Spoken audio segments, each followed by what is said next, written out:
so that our life together in communities supports and catalyzes this key practice of our Christian faith.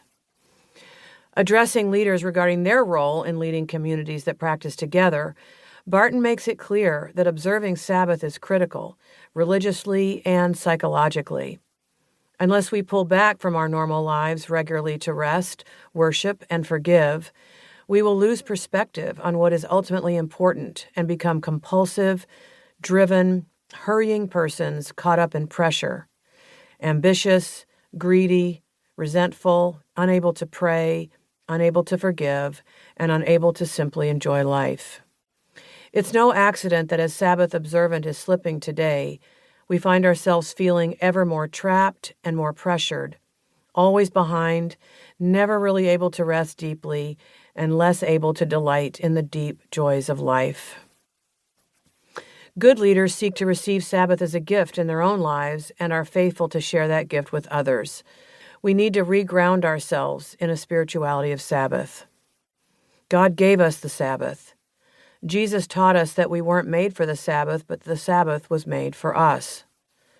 Ruth Haley Barton reminds us that Sabbath time is our time, our chance to rest, to worship God, to forgive each other, to taste a wee bit of heaven, and to be more in sympathy with all that is, not least our own lives. Part 1. Sabbath. 1. A wake-up call. Sabbath is the most precious present humankind has received from the treasure house of God.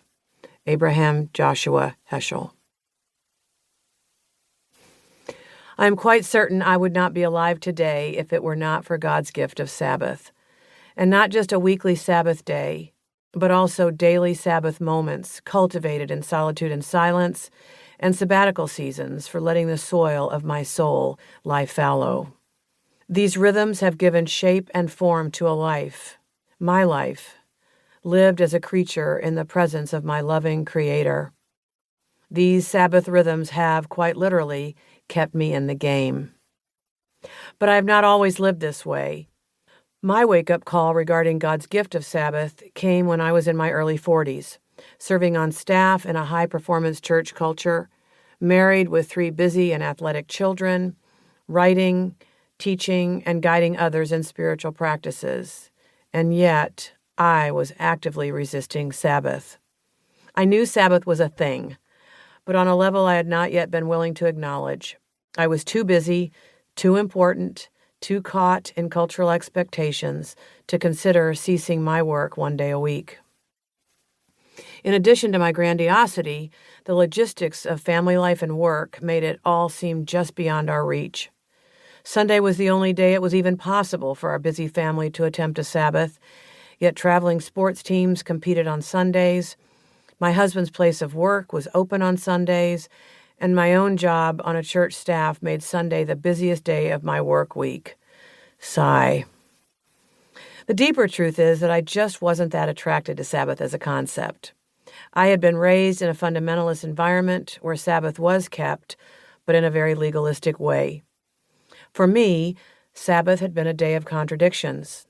We went to church in the morning, and since my dad was the pastor, we kids had to work very hard at behaving. Sitting in the front row, knowing people were watching us from behind, while our dad watched us eagle-eyed from the pulpit, was stressful, to say the least.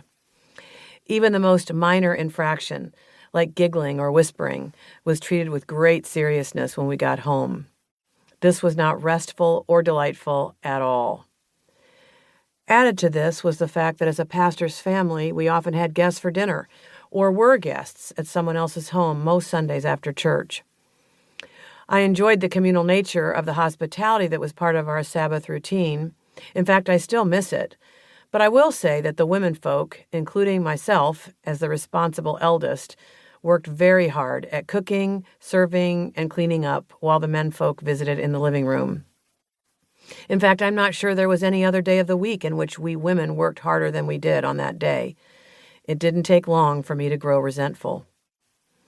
Our guests usually stayed through the afternoon, so we remained in our Sunday clothes all day. We're limited in what we were allowed to do, no biking or swimming.